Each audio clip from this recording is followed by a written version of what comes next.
All right, let's get started. As more and more people join, they will catch up anyway. We are going to record this conversation. So for those of you who haven't had time to attend for various reasons, we will record and send you the information. Pretty much what we do is that we post all these recordings in our YouTube channel so that you can go back and review at any point in time. And also, we request you to forward this to anyone who might be interested within your own organization or within your social networks. So thank you very much for joining. I am Govind Rangaswamy, CEO and founder of this wonderful company that we started about 3 years ago, along with our colleagues who have been in this cloud infrastructure management, cloud application level management for a number of years. We together started a company called Fog Panel. We sold that company to system integrators about 5 years ago, and then we started Appranix right after that. As far as my background, I've been in the cloud, industry for a number of years, starting back in 2011 when AWS was getting kind of fired up to generate about $1 billion at the time. Now it's $10 billion. Just on the AWS alone. And since then, a number of things have happened and tremendous growth, awareness, and so on. And cloud is creating that necessary infrastructure for enterprises to allow them to go and protect. So it's a great growth, great useful functionality, and the platform can be used a lot more. And not only AWS side, but also Google and other players have caught up in this area. So now what you're going to talk about is the need for cyber resilience and, pretty much associating the resilience part towards the cyber resilience because companies are getting attacked more and more. And then we will go through the CSF framework in detail and some of the best practices within the cloud platform players, well-architected frameworks, and then tie everything together with a solution that could potentially help enterprises and you particularly. So the need for cyber resilience, and we are putting that as a cyber disaster because there is a correlation between the resilience and the disaster.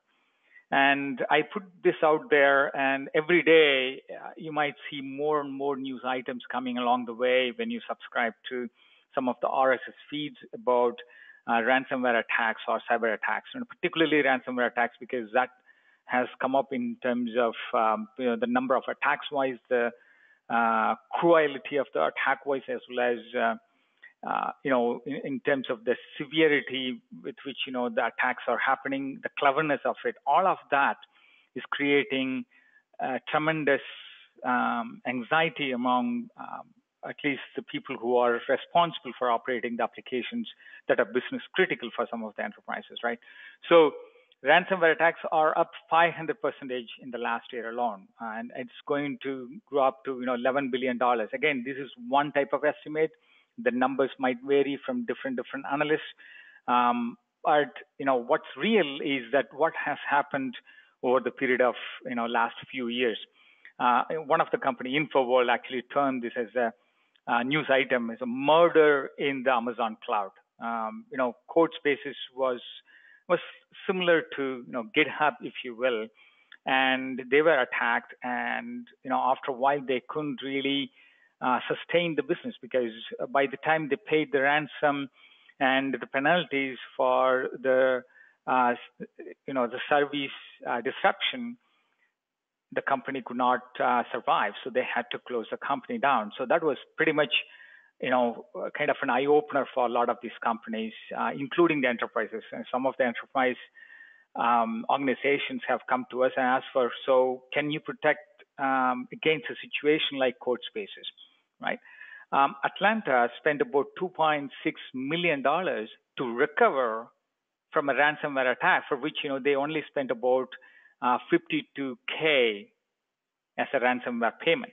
Right?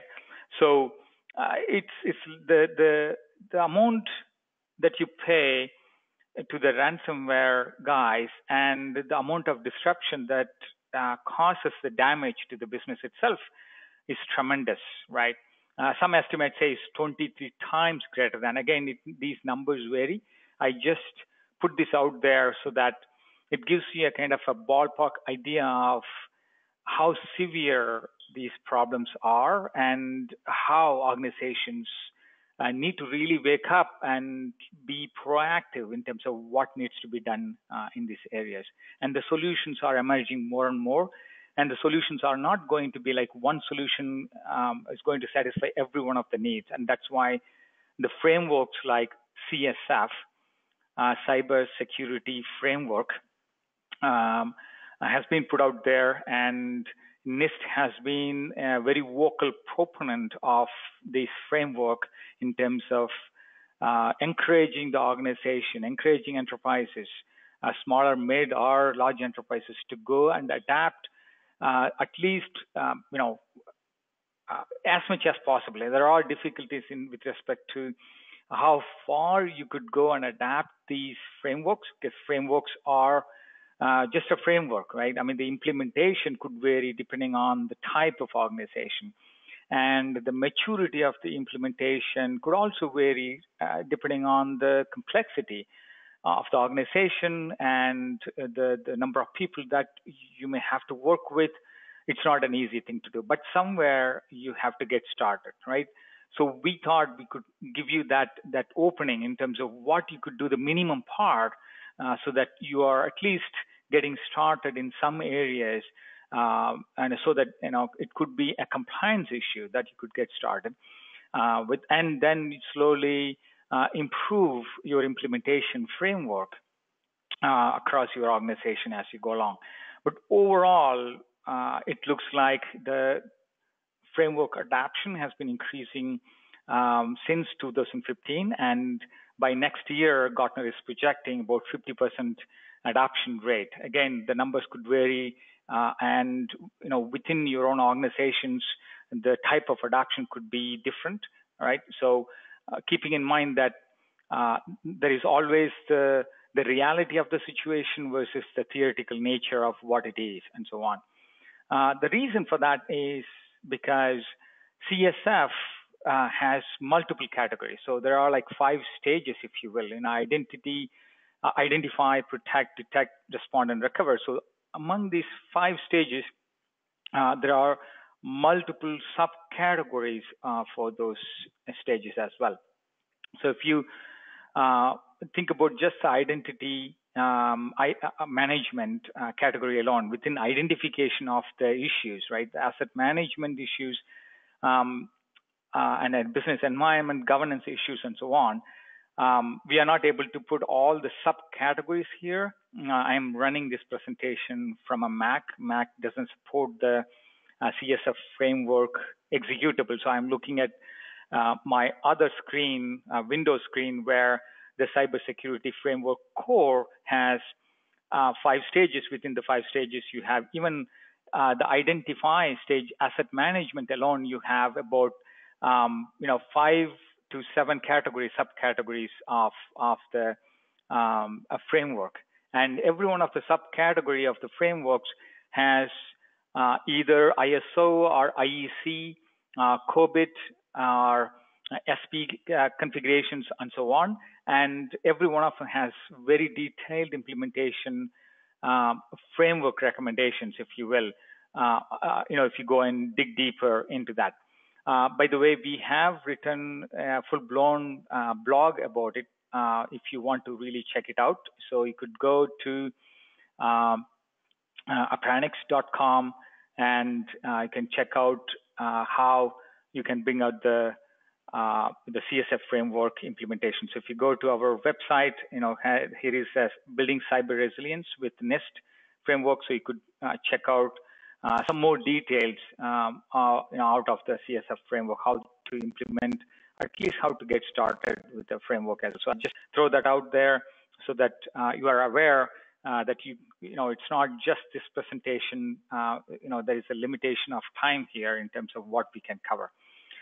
But what we are going to focus in this area is that specifically the protect and respond and recover pieces. And in specific, I think we can focus on the recovery because, assuming that the cyber attack really happened, the ransomware attack has already happened, the breach is real, and now you're struggling to actually bring the systems back. I mean, that is the reality of the situation, right? And whether we could go ahead and do that or not is the point of this discussion as well.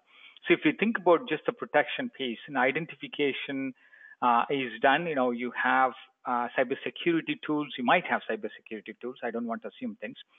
And various types of cybersecurity tools as well. So they pretty much focus on identify, detect, and respond in terms of incident management and so on. So and the communication aspect of it. So those are like, yes, there is some set of tools, and there are so many companies that focus on those areas. But with respect to protect and recover, the backup companies, backup tool vendors try to come up in terms of their capabilities to enable companies to protect properly, right? So we'll focus on those two areas for the sake of this particular discussion. Now, when you think about the business criticality, at the end of the day, it comes down to having the ability to run your applications continuously, even though there will be disruptions. The disruptions could come from ransomware attack or any other cyber attack for that matter, or it could be for any other reasons. In this particular webinar, we are talking about just a ransomware attack. And when you think about the availability of the application, the resiliency that is required to run your applications continuously. And then you might have SLAs associated with them, and then you have to translate those SLAs into something useful that you can track and improve using SLOs, the objective for your own applications or your own business. And within those SLOs, you might track individual identifications, which is basically called SLI if you're following site reliability engineering type of approach to managing your application. So in these situations, at the end of the day, if you think about an application that needs to satisfy 99.99, maximum disruption is only 4.38 minutes. I mean, this is like, if you are trying to deploy a new feature, there is no guarantee that the application may not come down. Even if a small disruption happens, it's not going to be done within about 4 minutes, right? So you can see, you can picture yourself in that situation where a deployment could bring it down, and if a ransomware attack happens, I mean, pretty much your entire account could be in trouble as well. Entire cloud account could be in trouble as well.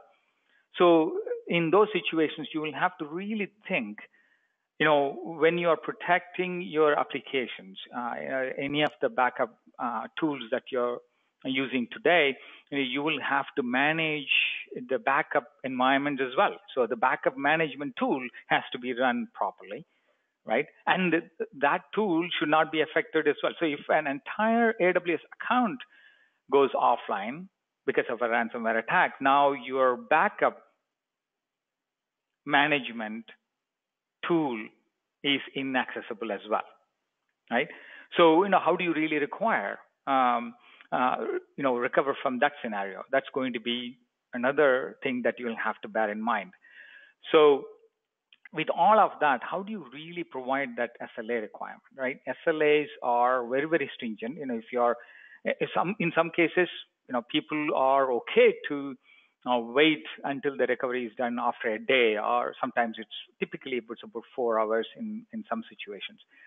But given that applications are becoming like an always on, right? The expectations have changed, which means that your maximum disruption, you can afford in terms of maximum disruptions wise, maybe in minutes, right? Which means that the resiliency has to be completely rethought, and the resiliency should be rethought from a specific application perspective. So if that's the case, can organizations use some of the guidelines provided by NIST, right? And particularly the CSF framework gives you a lot of information. So if you dig deeper into every one of the subcategories, so we are going to pick only two for the sake of this particular conversation, protect and recover. And within protect, you have about 13 different subcategories, and within those 13 different subcategories, so some of them are communication oriented, some of them are like awareness and training. I'm looking at the other screen, so I'm able to look at specific recommendations there. All users need to be informed and trained, and privileged users need to understand their roles and responsibilities. This is, what CSF says is a PR. PR stands for protect, and then within the subcategories you have, access control. So that would be termed as PR.AC, access control, and then you will have subcategories for every one of these access controls as well. And if you look at awareness and training within the protect, then you will have PR.AT, and then you have the subcategories with specific recommendations around, what NIST actually recommends to check out in terms of implementation and so on. But particularly, there are two categories that are really, really important in terms of what you could do today, right? Something that you could just click and do and start protecting your environment, right? That comes under a category called data security. So in that security area, DS, the PR.DS area, you have data at rest type of protection, and they need to be properly protected. And in the case of destruction of the data, you need to be able to completely destroy the data as well, and also make sure that you have adequate capacity to ensure the availability requirements when the data needs to be recovered. So all of that will fall under the category of data security. And then the reality of the situation is that, yes, these all awareness and training and so on. Now comes to information protection, the IP. So PR.IP gives you very, very specific recommendation in terms of what needs to be done. So I'm looking at the screens here. By the way, and if you need more information, please do not hesitate to reach out. I will give you all the things that we have looked at in terms of what we could educate you guys before the webinar. So there are about 12 subcategories within the protect and IP alone. So information protection category, you will have to really think about the system life cycle aspect of it, which means that you got to have some kind of a baseline, the gold image or the gold configuration, right, before the attack and after the attack scenario. And then you have to maintain some kind of a development life cycle. I mean, it's not like, you throw in a bunch of virtual machines where the applications run and then you forget it. I mean, there is a life cycle associated with those systems. And how do you really create and manage those life cycles is a very important thing as well. And then you have to have a set of configuration and change control. Of course, every organization has a type of change control processes associated with it, and how automated those change control processes are. And then comes down to the backing up of the systems themselves. So if you have to back up those systems, how do you protect them? Now, can you apply the typical virtual machine protection, or can you bring back the entire application environment if the entire application environment is inaccessible because of the ransomware attack? So the much larger question is not about just employing some of the backup systems, it's about bringing back those systems, right? In order to properly bring back those systems, you have to have proper protection mechanisms, and the recommendation from CSF is pretty clear in terms of what you could do, and it is up to the implementers to go ahead and look at the possibility of implementing those recommendations. So some of the recommendations are, make sure that backing up of the systems continue to happen, and make sure that the configurations of those systems are properly protected as well as a golden copy as a basic requirement, and continuously improve those protection processes as well, and make sure that you test them often so that when the reality strikes, assuming that the ransomware attack really happened, now how do you go back and click a button to recover? Hopefully it's a click of a button. So for that, you'll have to look at the recovery part of it, execute the test recovery, as many times as possible. And this is where organizations really, really struggle. They buy the backup tools and, they put the agents in every one of the systems, and the management maintenance of that, it's a difficult thing to do, given that all the things that the operations team need to go through, is another one that you will have to really go and manage. How do you know the agents are properly updated and so on, right? And then you will have to manage if it is like 100 virtual machines, totally fine. If it is 500, it's one set of problems. If it is 5,000, another set of problems, right? And then you will have to keep up with the management of the backup manager as well, and then the capacity required to do all of that. So you will have to pay attention to the SLAs that the backup managers demand, and then you will have to look at your own applications and management of those applications in terms of protection. And once you have the coverage for all of that, now you could really think of, okay, so let me do the test recoveries. How many times people really go and test the backup? Forget about testing the entire application environment. It has become so complex.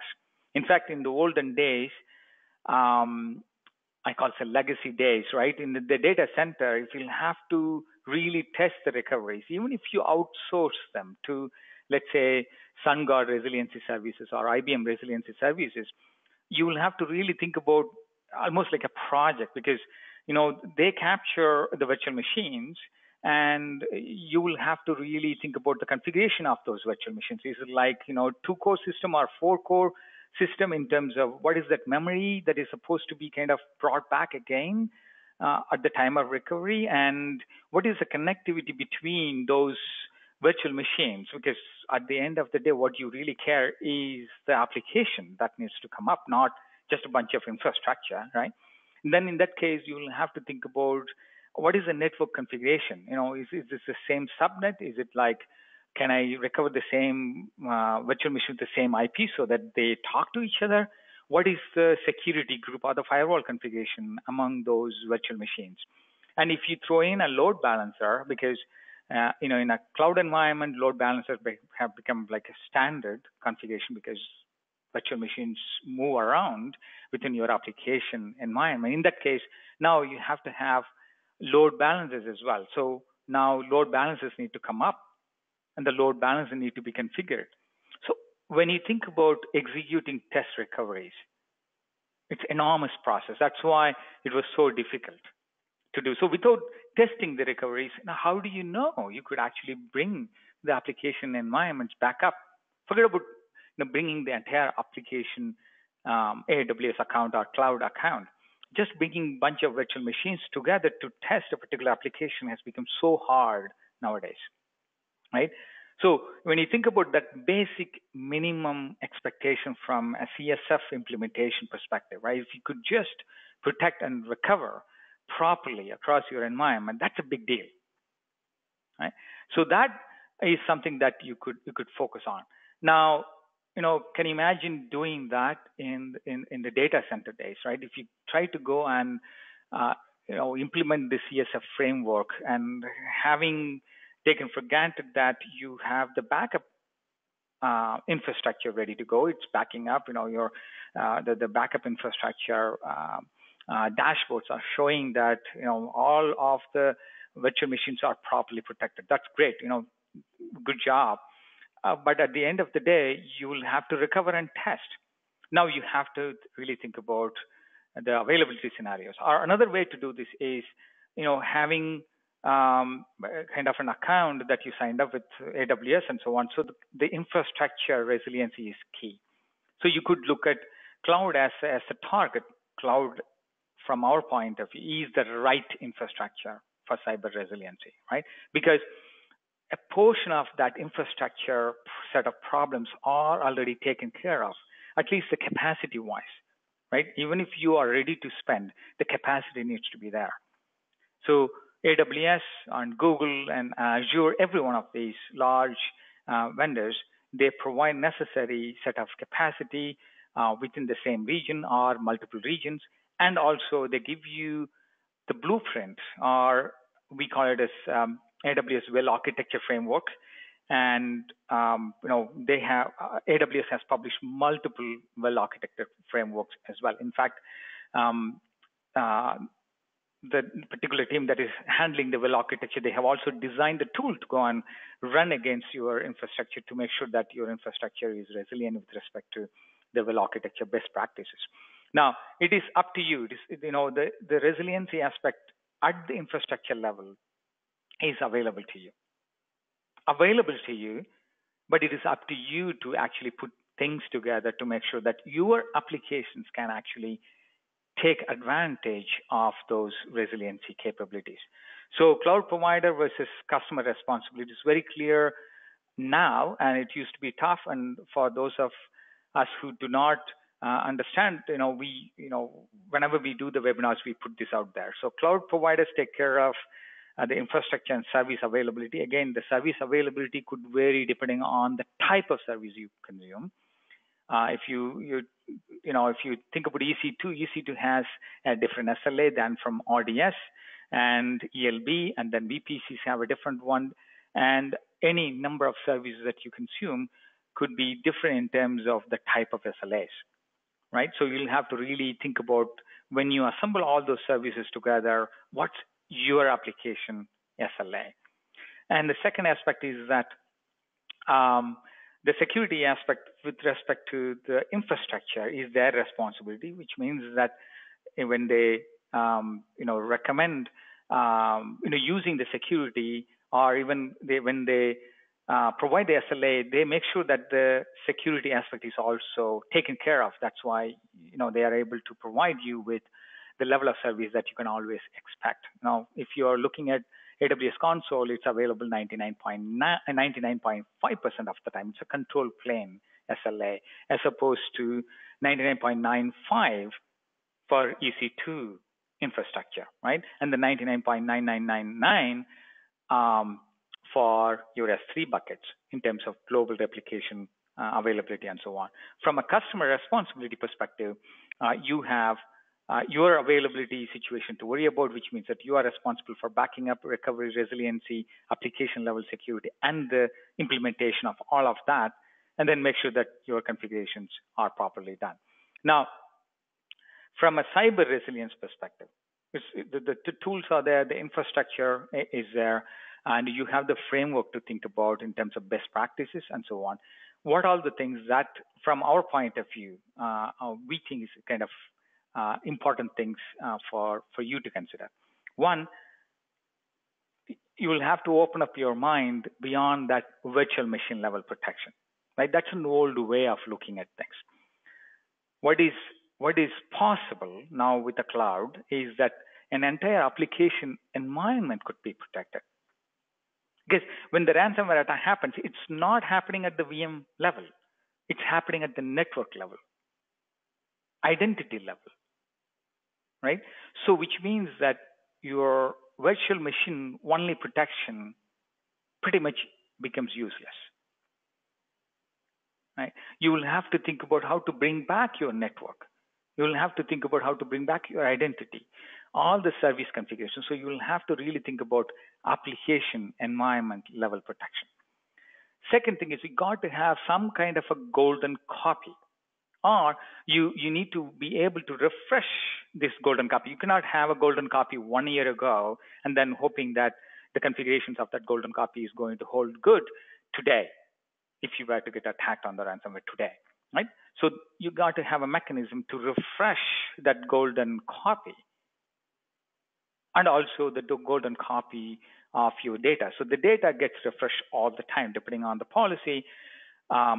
cloud offers warm, write once and read many using snapshot capability. So you could pretty much have that mechanism of capturing and making it useful whenever you need it, but you should have the capability not to modify that snapshot. So that's already available. And how do you plan to make use of that capability from the cloud platforms? Third is the air-gapped protection, right? You need to have a mechanism to completely isolate production-vested backup copy. So it's one of the crucial recommendations from the CSF.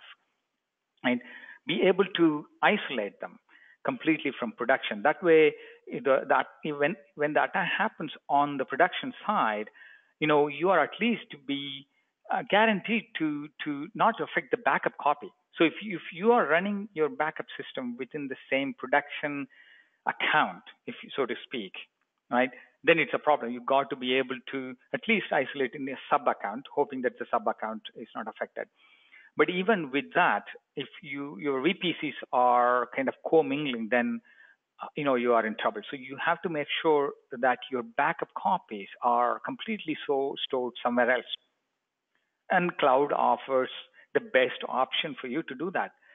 Cloud offers a way to copy to another region itself that's completely different VPC, and potentially you could have it in a different account as well, right?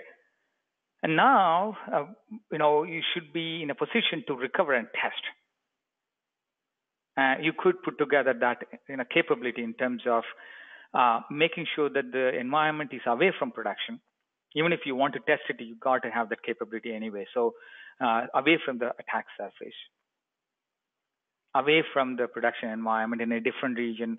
A zone is within the same region. So I would recommend, start thinking about a different region just for testing purposes, at least to start with. And then once you got to be able to recover cloud configuration. So there's no point in putting a VPC, and now you got to have some mechanism to kind of VPC clone it, and then which means that you should be in a position to copy the VPC, or keeping the configuration of the VPC copies all the time. So you've got to have that mechanism. Then now you have to really think about the sizes of those virtual machines, network configurations within your account, and the load balancer configurations, your security groups. A lot of people really kind of take it for granted with respect to security groups. You got to be able to bring back those security groups that allow you to bring the applications back, because unless the virtual machines talk to each other, there is no point in just recovering those virtual machines. They are important. They're one of the important components of the infrastructure. But virtual machines alone will not be sufficient to bring back your applications, right? Now, all of that is great, but how do you really bring those entire thing back? Now you'll have to write complex infrastructure as code, right? How do you guarantee the situation where you can bring back the entire application environment unless you wrote something that cloud platforms really understand, which is infrastructure as code? So if, in a traditional sense, if you just go and fire up recreation of a virtual machine, assuming that the entire environment is set up, that's wonderful, but the environment is not there at all, right?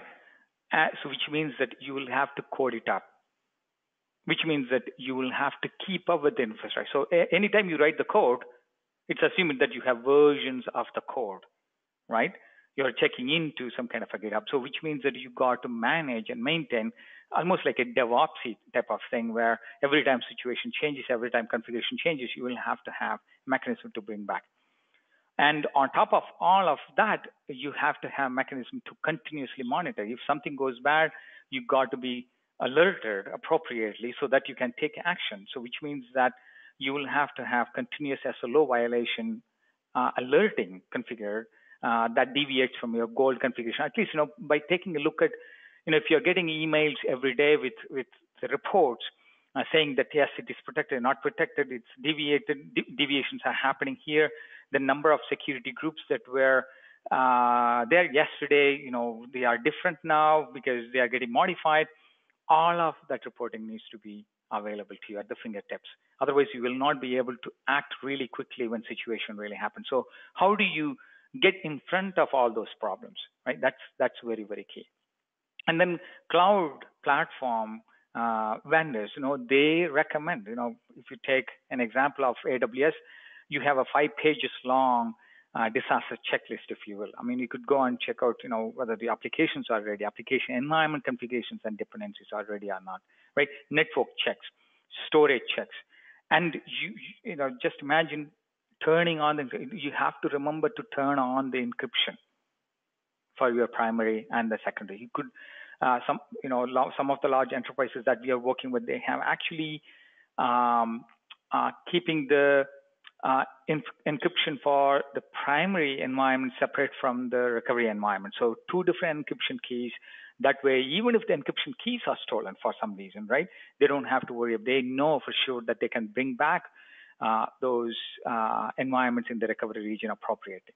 And security and logging, so that you can go back and audit and improve continuously, so that you're becoming resilient every day, right? How do you really kind of get to the situation where you have a processes, you have the framework, and you have put together certain things, kind of an MVP to get started, right? Minimum viable product, if you will, or minimum viable action plan to get started. And then you can continuously improve using your processes. And processes will vary depending on the organization, but you got to get started somewhere. Now, with all of that, what we are saying is there an easy button for all of this to bring that application level resiliency, right? To manage the disruption. And then we are showing one of the ways to do it, right? So we pioneered something called, site reliability automation. That reliability automation gives you a true cloud application resiliency. True cloud application resiliency for applications running on the cloud native infrastructure. So we recommend cloud as the go-to infrastructure to give you that cyber resilience, right? Without which it becomes too complex to implement. And cloud providers have the right infrastructure, the capacity, the services availability, the resiliency of the infrastructure itself. You have the capability. But on top of that, you got to have something so that you can actually do it properly, right? And you don't need to have any infrastructure to get started. I mean, you don't have to manage. This is what one of the large enterprises do today with us. They are managing about 8.8 petabytes.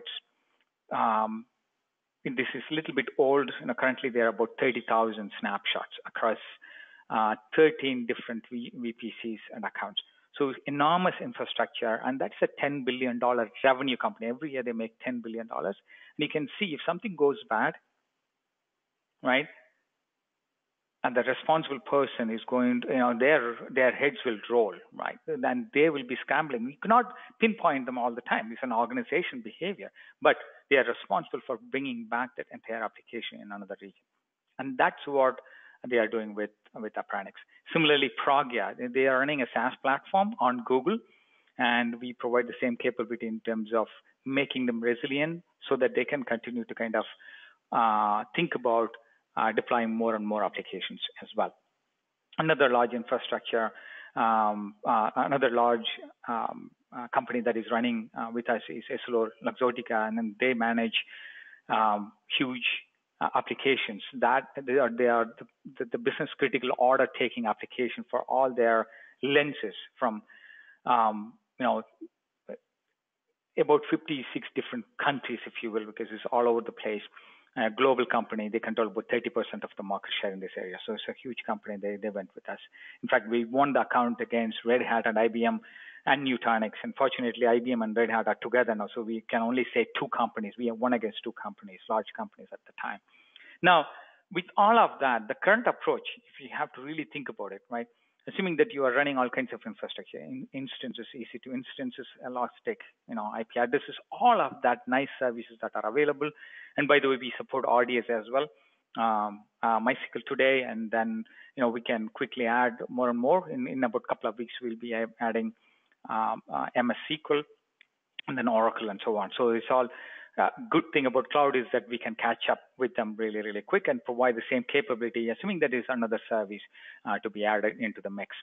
So now, if you're running on Kubernetes, that is another big problem. So in the demo, I will show all of that put together nicely, even with a complex Kubernetes running another distributed application. So just to push the boundaries of what we can do.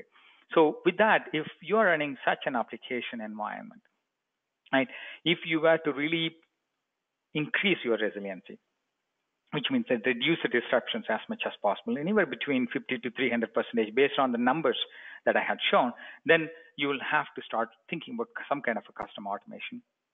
You will have to tie in with that snapshot lifecycle management, which means that every snapshot that you take, 30,000 snapshots, depending on the time, how much you retain in terms of the primary and secondary as well.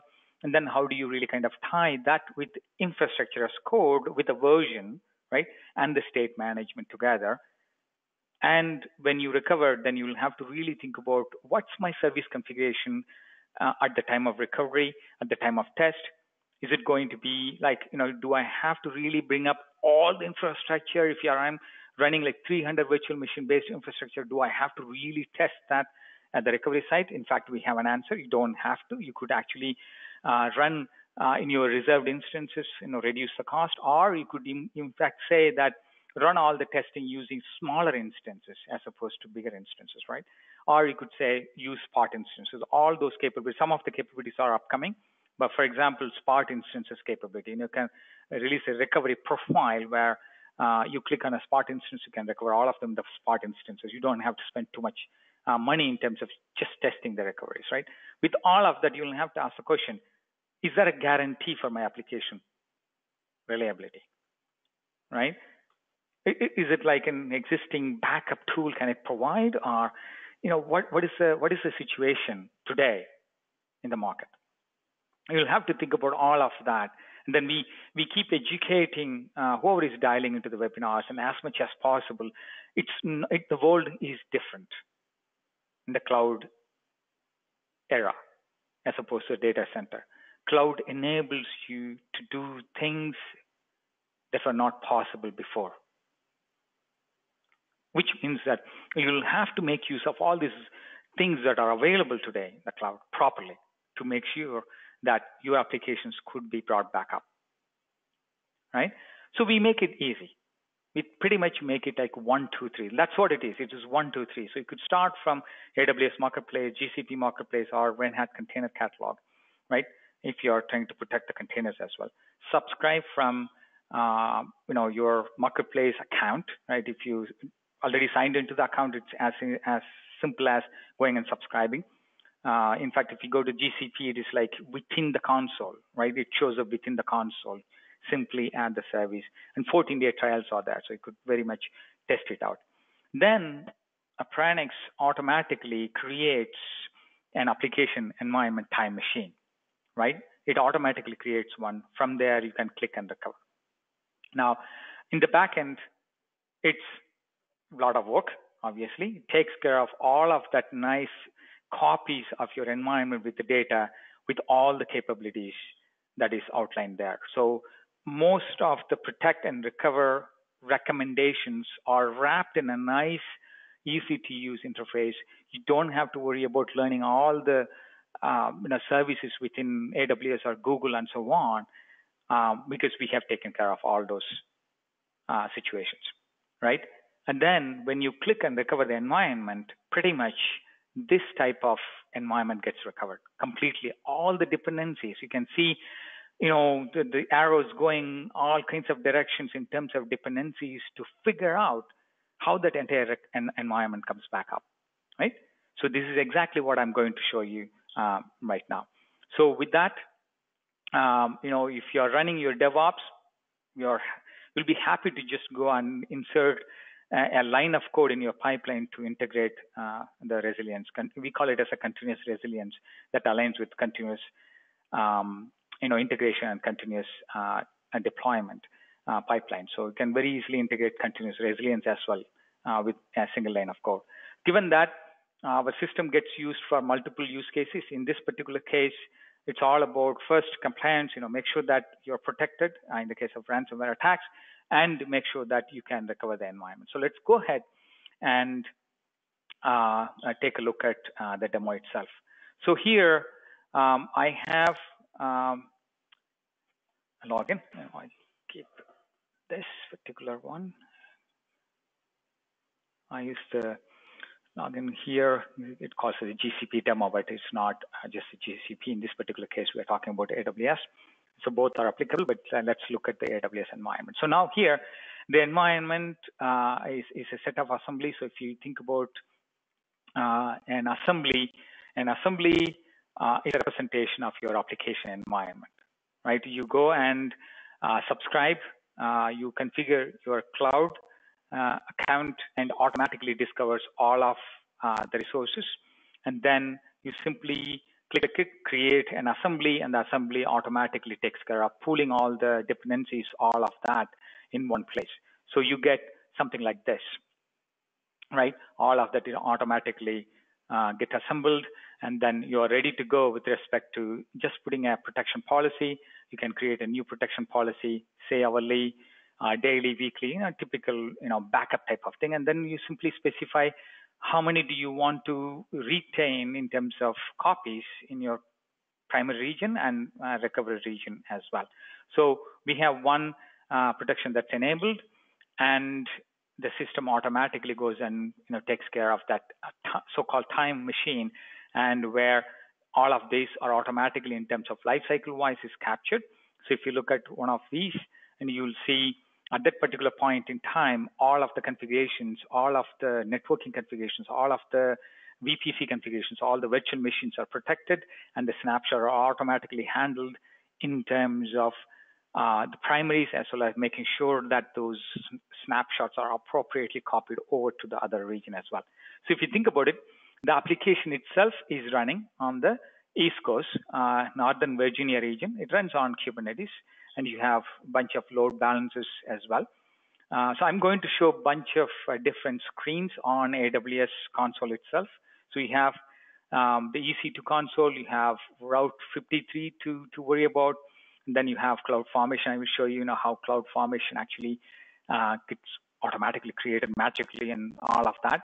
Then you have your VPCs in the primary region. You can see all the subnets, route tables, internet gateways, DHCP options, and so on. And there's so many of these nuances within the network itself. Without that, the environment is not going to come up. Now, with that, the application runs. The application runs as multiple parts and containers. All that dependencies are wrapped appropriately, and then the application shows up as a simple website for you to go and buy a bunch of broken socks. Right? It's a real e-commerce site, by the way. It's in the UK, and they are kind enough to open source their application architecture, and Weave Networks really kind of took it upon on the container side. So this application runs on the East Coast. So that one is, let me log in, and I bought, for this Thanksgiving, just before the Thanksgiving, I bought a bunch of broken socks. Some of them really nice. So I'm keeping at the time, I'm working on it as a user, and suddenly, right, an attack happens. I have no idea as a user, I want this application to be available, 100% of the time, always on. And my, items in the cart need to be intact. I don't know what I bought. So if the entire environment goes down for any reason, including the cyber attack, so the cyber attack really happened, and the entire environment is taken down by an attacker, the ransomware is just eating away into the networks, and then your entire account is gone. The entire application environment is done, right? So if that's the case, this is done as well. It's like there is nothing here to show. It's trying to connect. The entire thing is done, and the application is gone. So what am I supposed to do? So here it is.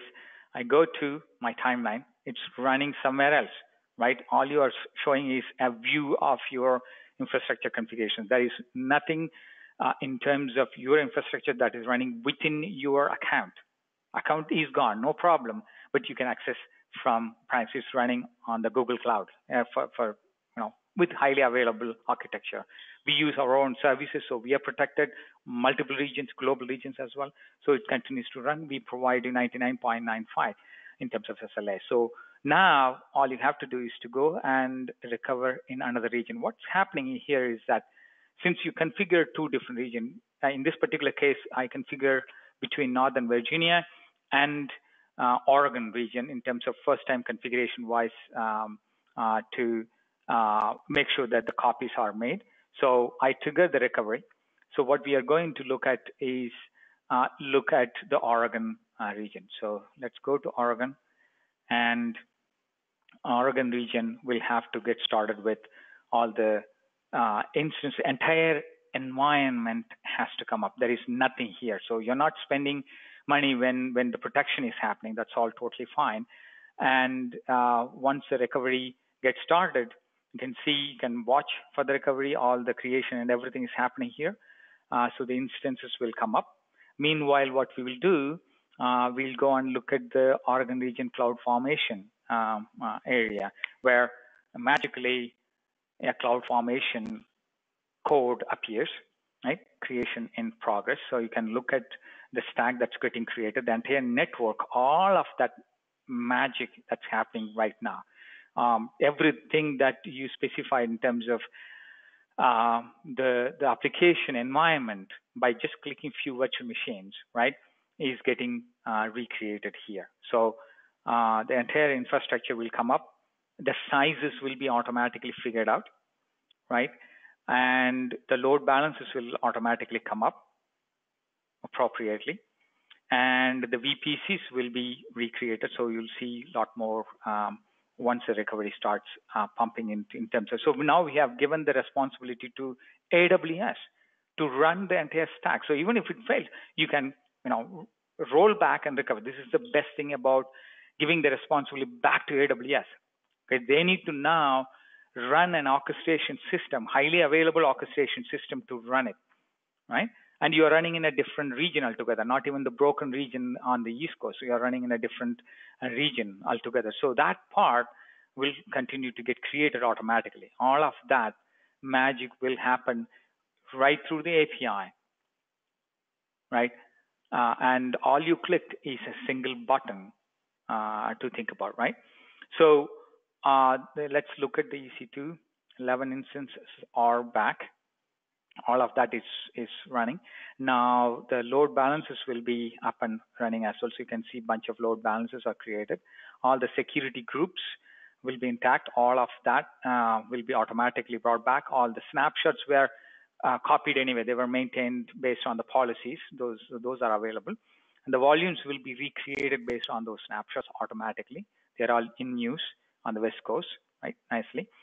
And your VPCs will be back in the Oregon region. So if you go to Oregon region, the VPCs will be available, automatically created as well.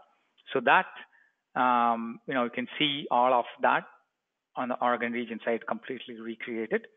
And what we are going to do, we are going to click one more button to update the DNS.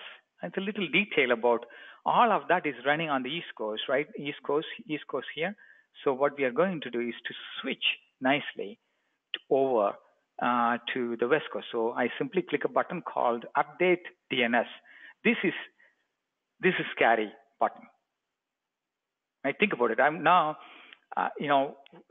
thinking that everything is recreated. That's all fine. I mean, you are incurring cost. That's one situation, but now you're taking the application that could have been running, but unfortunately it's not running because of the ransomware attack. Now we are going to just click the button to update the DNS. So pretty much you click two buttons. We call it as you have to click few buttons, but in fact it's just two buttons, right? So once you click that button, you can see how magically that East Coast is transferred over to the West Coast. Right? But the application is still not coming up because the load balancer has to catch up to the instances that are coming up. So slowly the load balancer will catch up. So 3 instances are live, and more instances will catch up to bring the application back. Meanwhile, the stack thing is complete. That's fantastic. So what we are going to do, look at how the stack actually came up. Right? It was a complicated stack, right? So that stack has to reveal something extraordinary in terms of all the configurations, all of that has to come up appropriately. Now that's what it is. So the picture that I showed you before, you can see, right? You can see how the entire stack has come up here. If you think about it, right? The entire stack with all the load balancers are available. And you can see the security group definitions, VPC defaults, all of the dependencies with different subnet, all of that are automatically figured out. The route tables are automatically figured out as well, right? So instances are automatically figured out. All of that in a nicely wrapped VPC with a subnet, so the IP addresses are properly kind of intact, and they are all ready to go. You didn't have to do anything other than clicking 2 buttons. So some people might say, so I can clone the VPC. You cannot just clone the VPC. That will only give you that empty box, right? Even if you clone some of them, then you will have to figure out the rest of the connectivities between the components. And this is only like about 9 virtual machine configurations. So if you throw in hundreds of those virtual machines, which means that you can see the picture complexity, which means that internally you will have to figure out nested stacks and then global configurations within the CloudFormation category. So some of them are global, so they will stay as global, and the others need to be appropriately ordered. Without that, you will not be able to even recover them, because AWS, given 100,000 customers that are running on AWS, they will have to think about how to run for you, for your CloudFormation, which means that there's a limitation of the quota that you will have to work around in terms of how much you can run, right? So with all of that, you should be able to run and then bring back the entire application here, right? So let's look at the application. Since the application has caught up, here I simply reload, and it is back, right? Then I go and refresh as a user. It was down in about 6 minutes or so. So, oh, something really bad happened. That's fine. I mean, looks like some kind of a weird issue by the SOX provider e-commerce site, and it's back. My items are in the cart, right? And that's it. So it could be, if you are an operations team, SRE, or a cloud ops person, I did pretty good test. That's decent. I know it comes back.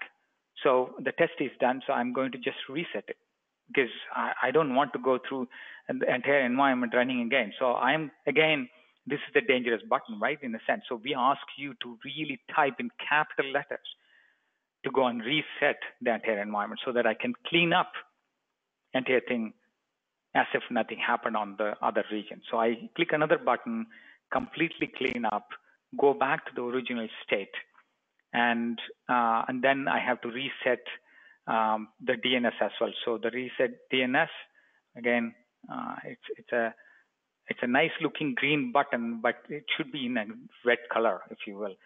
To make sure that you understand, you don't click that button in the middle of the night or something like that, even if you kind of figured out how to type reset in capital and so on. So that's it. That's all you have to do. The route will automatically redirect back to East Coast. I can come back and check it out. The East Coast will be automatically configured, and the load balances that you saw before in the Oregon side, those are all gone, right? Gone. And the instances are done as well. The VPC situation, let's see if I can refresh it here. It's interesting that the console doesn't have a consistent way to look at things. So the VPCs are VPC dashboard here. Oh, that is a dashboard level. So I can see there were 21 VPCs. Now it's like the final thing is that you have to dismantle the network. So it takes time to dismantle after some time. So here, if you look at, the VPCs will go back to the original state. So let's refresh it again just to make sure that all of that are appropriately cleaned up, right? Before everything is bearing time. So it's still in progress, cleaning up. Subnets are getting completed, cleaned up. So that's the entire recovery scenario. So again, giving an idea of and the CSF framework, right? It's a very elaborate and a very nice framework. And that's one of the reasons why you could adapt. It's not too hard to adapt if you get started with simple things like protection and recovery to start with, right? Assuming that you have the identification piece, you have the response piece that, you have some kind of, I'm sure you have all the incident response systems in place. So the key thing is that how do you really protect and recover? So that's what hopefully we showed you, how to implement CSF, some of the components of the CSF, subcategories of the CSF, and how quickly can you do this, right? So thank you very much. If for those of you you do have time, we are open to the questions. I know I ran a little bit over.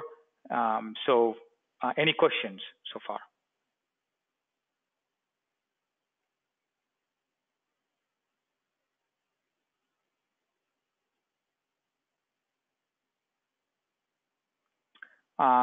Looks like there are no questions, and it's a lot to digest.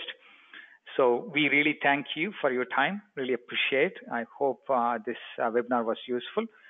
And if you need any information, please reach out to us. And there is a blog as well published on our website. Please go and visit and read when you get time. And until we meet next time, thank you very much.